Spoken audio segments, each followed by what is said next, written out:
Со премудрост простом да го изслушаме светото Евангелие. Мир на сите. И духовит твоему. Ке се чита од свето Евангелие според Матеја. Слава Тебе, Господи, слава Тебе. Да внимаваме. Во на време еден законник пристапи кон Исуса, искушувајќи го запраша и рече: Учителе, која е заповета најголема во законот? А Исус му одговори: Возлюби го Господа својот Бог со сето своје срце и со сета своја душа и со сиот свој разум. Ова е првата и најголема заповед, а втората е слична на неа. Возлюби го својот ближен како себе си. На тие две заповеди се крепа целиот закон и пророците. И кога се собраа фарисеите, Исус ги праша и рече: Што мислите за Христа? Чиј е син? Му одговорија Давидов. Им рече како тогаш Давид вдахновен го нарече Господ велејќи: Му рече Господ на мојот Господ: Седи од мојата десна страна, додека не ги положам твоите непријатели во подножјето на нозете твои. И така како Давид го нарече Господ, како тогаш да му е он син? И никој не можеше да му одговори ни збор, и од тој ден никој веќе не се осуди да го праша.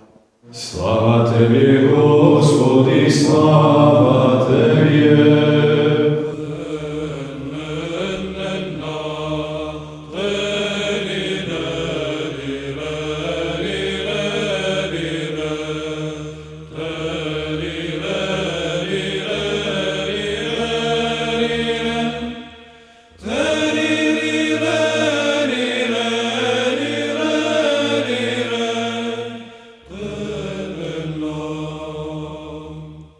Отец благослови. Господ. Црквата уште од својот почеток има закони врз кои се крепи и не ги менува. Дали поради тоа треба да ја сметаме како застарена и некомпетентна да одговори на предизвиците и проблемите на современиот човек? Па живееме во време кога сите вредности, без разлика дали се морални или какви да се испитуваат. Се станува релативно, се може да се лесно измени. Се води некаква борба со предците, како тие нешто да промашиле во своето испитување за вистината. И сега ако тој порив е на вистина да дојдеме ние до вистинската вистина, да ни се открие таа вистина уште поточно, тогаш вред. Меѓутоа, ако се бориме со нив само колку да ги негираме, а со тоа и да ги замениме, односно ние да станеме побитни од нив, тогаш целта е промашена. Тогаш тоа го правиме од суета, дека едноставно изјавуваме, ние сме подобри од тие што се пред нас. Меѓутоа, во преданието на нашата света црква, многу е важно искуството на апостолите и на светите оци.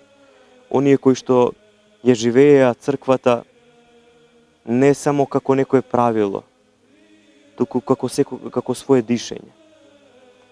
И нивното искуство и ревносно живење на очистување на душата и телото од страстите и од сите лоши помисли, нив ги доведе до познавање на таа неменлива вистина, која што Бог им ја откри.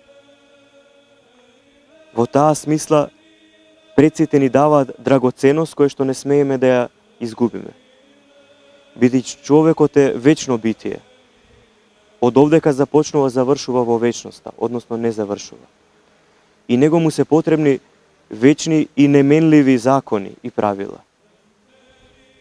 А Христос тоа го даде, и апостолите тоа го дадоа, и светите оци тоа го потврдија преку своето живење. Бидејќи она што во времето е измислено, со времето ќе заврши. Она што е од вечноста, тоа не завршува. Зашто знаеме дека на човекот од секогаш за живење му се потребни вода, храна, минерали, витамини. Не можеме да измислиме нешто друго кое што ќе го замени тоа. Може да биде тоа некои субстрати, некои хемиски соединенија, меѓутоа пак да ги содржат тие најважни елементи. Значи и во овој живот човекот си има потреба од нешто константно кое што ќе биде добро за него. Во таа смисла, од почетокот на времето, па и сега, човекот тежне за едните исти работи. За мир, за утеха, за радост. Сега како ќе ги задоволува, тоа е веќе една друга работа. И дали може да ги задоволи. Затоа црквата не е модерна, бидејќи модата бива диктирана од луѓето. Таа може да биде само современа. А современоста значи да се живее она неменливото вечното, овдека и сега во ова време. Дали овие заповеди се во некаква поврзаност со 10 заповеди кои Мојсей ги доби од Бога? Па Христос рече дека дојде во светот да ги исполни заповедите, не да ги укине и да ги восоврши. Овие две најважни заповеди кои што Христос ги одвои како носители на законот и на пророците, всушност и во нив се содржани 10 Божи заповеди. Од првата до четвртата заповед ние добиваме упатство како Бога да го љубиме, а од 5 до 10 го остваруваме нашиот однос кон ближниот. Што значи, ако нешто исполниме надвор од ова, па макар тоа и нека е давање на некаква милостиња, а не се содржат овие две заповеди, ние тоа можеме да го направиме за наша суета и за наше задоволство. Што значи, се нешто што ќе правиме, треба да биде од љубов кон Бога и од љубов кон ближниот. Зошто Бог заповеда прво Него да го сакаме? Па по природа и суштина, не ни постои нешто посовршено од Бога.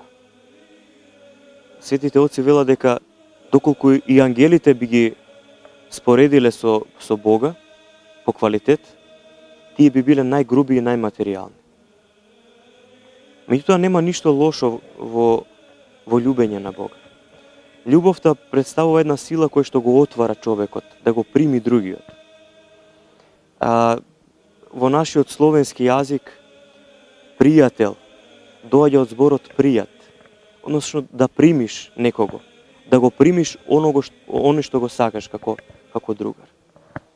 Во таа смисла, љубејќи го Бога, ние стануваме негови пријатели и он не прима во себе си и ние го примаме него со неговата совршена љубов.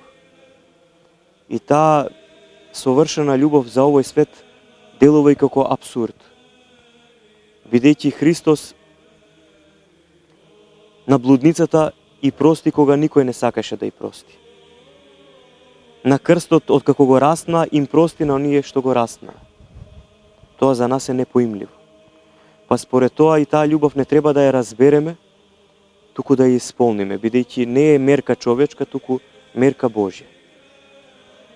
Оти ако не тргнеме од таа прва заповед, тогаш и критериумот за љубовта ќе се измеша.